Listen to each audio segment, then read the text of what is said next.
Triple अस्तर म्हणजे काय असा बऱ्याच ताईंचा प्रश्न आहे। बऱ्याच वेळेला कमेंट बॉक्समध्ये हल्ली हा वरच्यावर प्रश्न मला नजरेस पडतो किंवा वाचायला मिळतो। तर ट्रिपल अस्तर म्हणजे काय?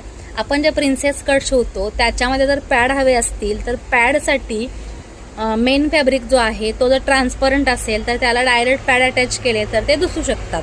त्याला अस्तर अटॅच करून बाहेरच्या साईडनं म्हणजे फिटिंगच्या साईडनं जर पॅड अटॅच केले तर ते सुद्धा बाहेरून दिसू शकतात। त्याला फिनिशिंग आपण म्हणू शकत नाही।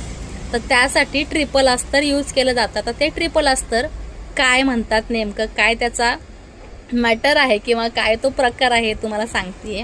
तर ट्रिपल अस्तर म्हणजे काय थोडक्यात, हा आहे आपला मेन कटिंगचा part, princess cut main fabric. हे झालं फ्रंट साईडचं मेन फॅब्रिक। हा दोन पार्ट आहेत, कटोरी आणि साइड फिटिंग।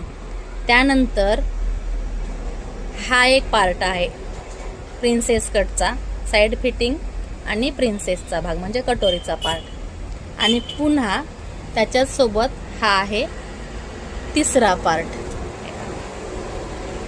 म्हणजे हा आपला अस्तरचा पार्ट आहे, मेन कटिंग जे आहे अस्तरचा आतल्या बाजूचं। त्यानंतर हे आहे मेन फॅब्रिक। आता हे मेन फॅब्रिक ट्रान्सपरंट आहे, हे पहा खूप ट्रान्सपरंट आहे, त्याच्यामुळे हे आरपार माझा ड्रेस सुद्धा तुम्हाला दिसतोय। तर हे ट्रान्सपरंट असल्यानंतर ह्याच्या आतमध्ये जर आपण पॅड अटॅच केले तर ते पूर्ण बाहेरून दिसले जातात। म्हणून हे अस्तर अटॅच करायच्या अगोदर त्याला असं हे अस्तर लावलं जातं, म्हणजे हा मेन फॅब्रिक अटॅच करायच्या अगोदर त्याला हे असं अस्तर लावलं जातं। म्हणजे हे झालं मेन फॅब्रिक आणि अस्तर।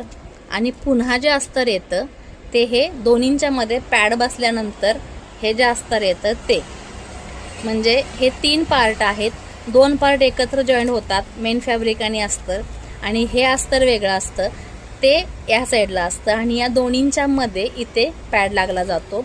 म्हणजे हे डबल लेयर आला आणि हा इकडे सिंगल लेयर आला, मध्ये पॅड आला, म्हणजे याला ट्रिपल अस्तर म्हणतात। कारण हे मेन फॅब्रिक, हे डबल अस्तर, मध्ये पॅड आणि हे ट्रिपल अस्तर, असे हे ट्रिपल अस्तरची ही मेथड आहे किंवा ही कन्सेप्ट आहे जी तुमच्या लक्षात आली असेल।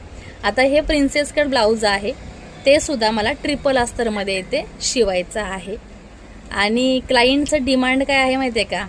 ब्लाऊज सगळ्यात भारी दिसला पाहिजे माझा। लग्नात ब्लाऊज घातल्यानंतर विषय शिल्लकच ठेवायचा नाहीये, सगळ्यांनी विचारलं पाहिजे ब्लाऊज कुठे शिवलाय। काय शेवटी कोल्हापूरकर आहे तो, आमच्यासारखेच बोलायला ठसकेबाज असणारच। म्हटलं हो हो नक्की वेगळा